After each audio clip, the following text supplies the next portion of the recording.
Hello and welcome back to another episode of Internal Rambles.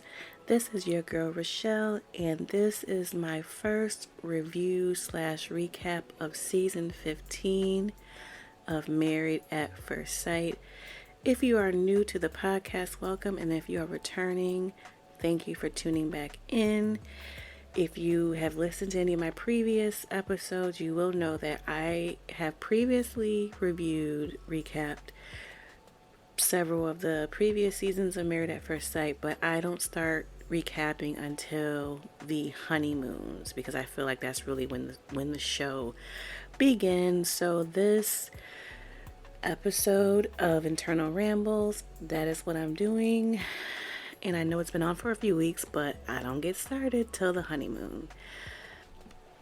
Just a quick little intro or aside. Internal Rambles is a very eclectic podcast. I do everything. My main content, I will say, releases every Thursday, 8 a.m. Eastern Standard Time. I do everything from trending topics, my life, my career, relationships, relationship questions and answers. I am a therapist by trade. Career goal setting, a lot of different things. So that is, and it's literally the rambling thoughts that come to mind. Random rambling thoughts. My bonus content is just like this episode, my reality recaps, and those release whenever I am able to record and release them. Usually it's towards the weekend that I release my reality recaps. So I am recapping Married at First Sight season 15, and I will be doing periodic recaps of a few episodes at a time of Ready to Love. I did the new season of Ready to Love. I did recap the first initial episode, and then after a few episodes more, I will do another recap review of the season.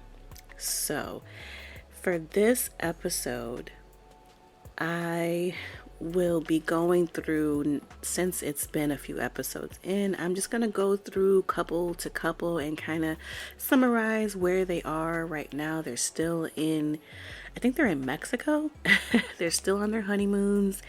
So I'm just going to try to recap and summarize what is going on with them. And then I'm going to give my very early predictions about each married couple at the end. So let's get started.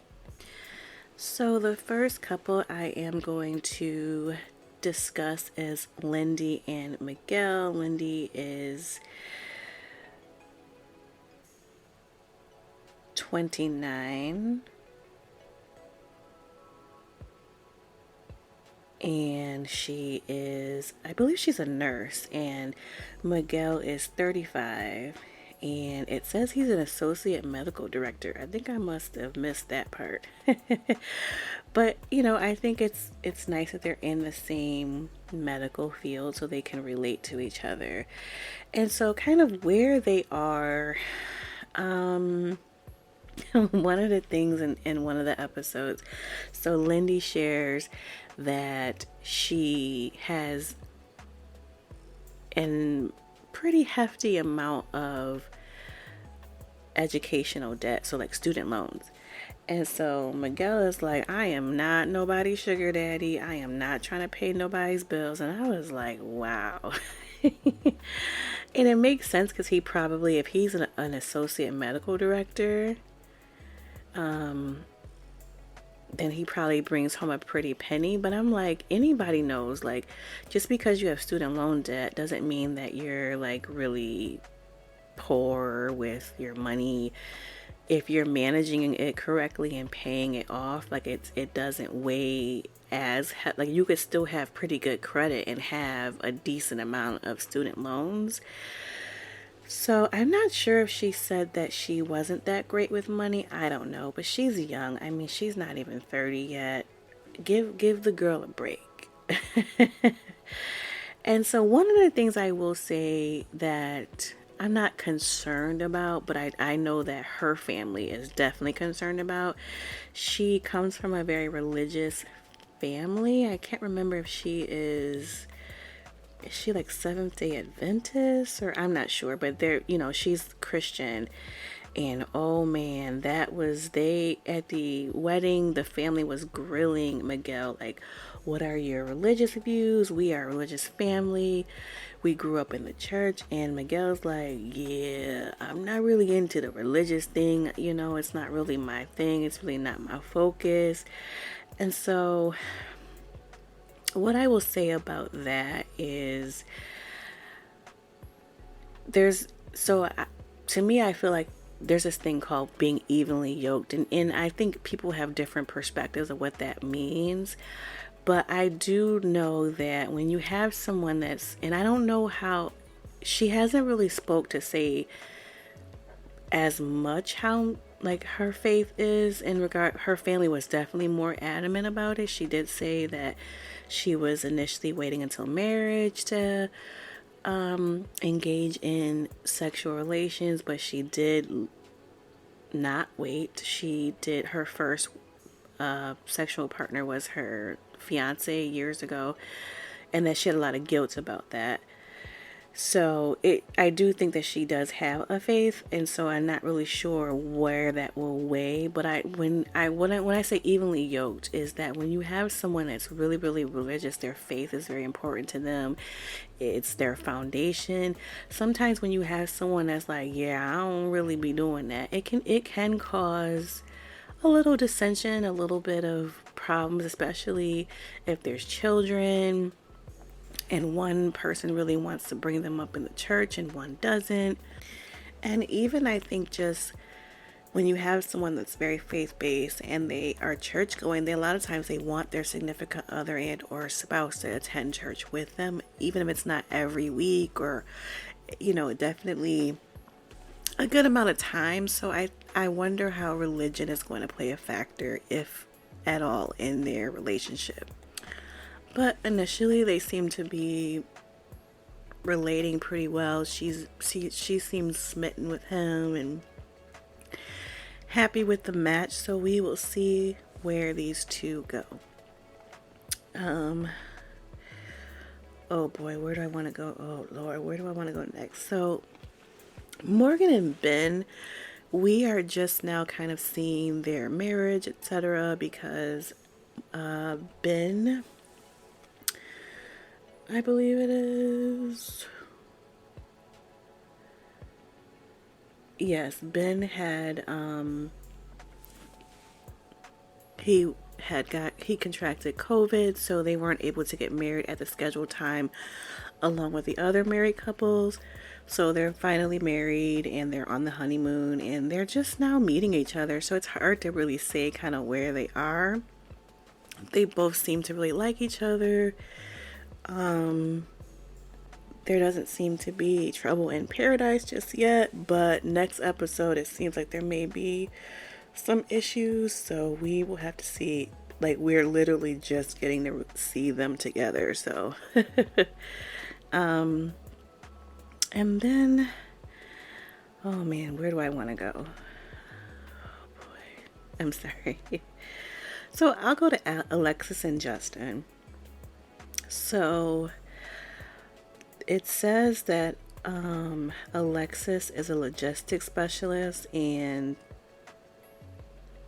Justin is a digital marketing expert. And initially, Alexis, when they first got married, she was like, Justin's not my typical type, but I do like him. We'll see how it goes. And they really seem to be getting along pretty great. Justin has actually been celibate for a really long time, so it seems like he's still waiting to make sure that everything is great and wonderful, I'm assuming, before they have the marital relations. But the thing about Alexis and Justin, the thing about Alexis is she had been engaged 3 times, and so that was kind of a red flag for his family. But she says, I'm in it. I'm not going to run no more. I am committed to this marriage. And Justin is like head over heels in love, literally, with Alexis. He's already told her that he loved her. And I'm like, bruh, you've known her for like 3, 4 days. Like, how do you already, like, it just seemed super premature. I'm not gonna hold you. And Alexis is like, I like you, I care for you, but I can't say that I love you just yet. And that's totally fine because, like, literally, they've known each other for days. So one of the cast members was like, they just think he's just like head over heels and happy, but they also questioned whether or not Justin truly loved Alexis. So I don't know. That definitely came out of the blue. Like, you love her already, bruh? Okay. Then we have Stasia and Nate. Stasia is 37 and she's an accountant.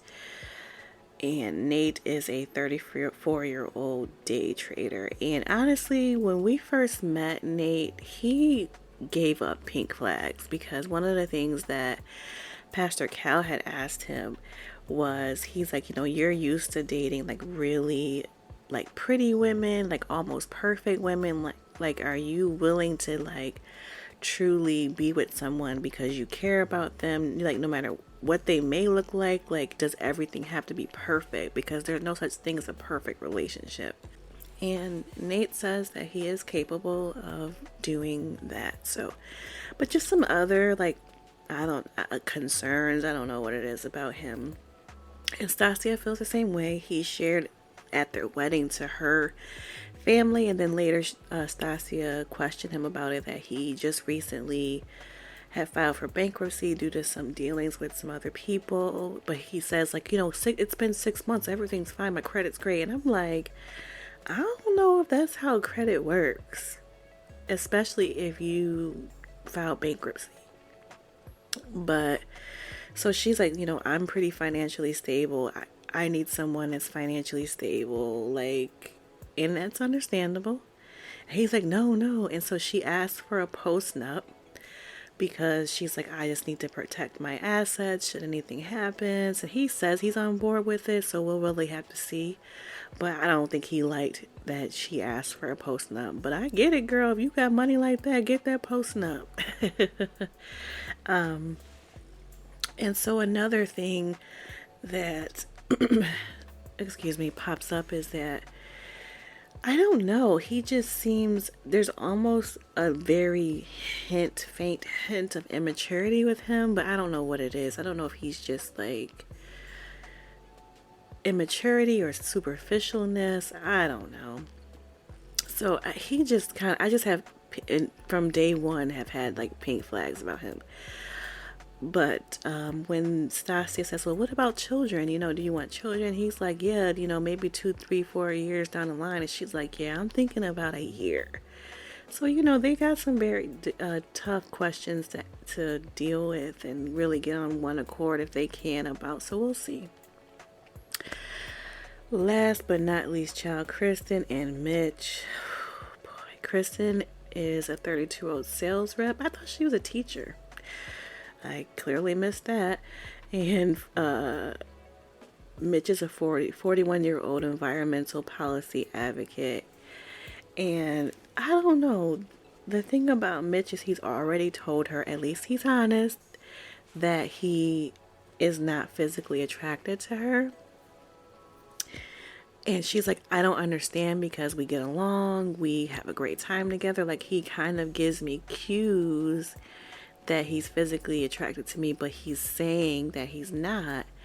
And so another conflicting thing that happened is that they went out to dinner and then they had like drinks by the pool, and then he's like, I just wanted to show her a little affection and let her know that I like her, but like he tried to make a move on her. And it's like, you can't say I'm not attracted to you and then like 8 hours later try to jump my bones. So she's like, listen, you're going to have to show me that you really like me, that you really are into me, that you are attracted to me before I, get down and dirty. But also she said, she was upfront too. She was like, listen, if you don't tell me that you love me and if we don't have the relations by the time decision day comes, I will get a divorce. And that's understandable, that's her deal breakers, and I get it, because I don't know what's going on with him. Like he is definitely giving her mixed signals, I will say that. So my prediction about each couple, I will go to Lindsey and Miguel. I don't really know about this one just yet. I don't really have a prediction on them yet. I think they could work. I do see some flags, just in regards to religion, finances, etc. And I can't remember does something happen with them next episode too? I can't remember. I'm on the fence about them. I don't really see it. There's nothing that says, oh yeah, they're gonna make it, but I can't say that they're not gonna make it. So Alexis and Justin, I think that they could make it. It's just they have to be in constant communication and be honest with each other. And I sometimes seeing the previews of the season, it's like you almost feel like you know what's going to happen and then you don't. They could make it for sure, but they're going to have to be honest communication, really, really get in touch with each other and learn each other. And I think they could potentially be a good match. Morgan and Ben, it's too early. They just got married. It's like day one of their honeymoon or something like that. It's too early to have a prediction on them. Stasia and Nate, honestly, I think they may not make it. And it's just because of the flags that I saw, like, literally from day one. But then, I could be wrong, because last season, Olajuwon and his wife, I thought they weren't going to make it, and they're still together. So I could be wrong. Kristen and Mitch, I don't know about them. I don't know what Mitch's problem is. And neither does Kristen. So I don't see why they couldn't be a match. I just don't know what Mitch's barriers are, because Kristen is pretty, she has a great personality, I don't know what it is, and neither does Mitch. No. So that's my very early on. I don't really have, this is probably like the first time that I haven't really been like, okay, yeah, this couple's gonna make it. I would say I do have high hopes for Alexis and Justin, but I just don't know now. I'm not 100% sure, so we'll just have to see how the show goes. So that's my initial recap review. I think they got some good people this year. I don't see anyone that I'm like, oh my gosh, why? Even though Nate is a little shaky to me, there's no one that I'm like, why did they pick them for this show? There's no one like that this season, and I'm glad. So thank you for tuning in. You can catch me anywhere that you get your content. Please listen to my previous episodes. My last episode was a rambling topics. I talked about Will Smith. What else did I talk about in that episode? I talked about, I'm going to tell you right now, Will Smith, planning my birthday, the Mace versus Fabio drama, and other stuff.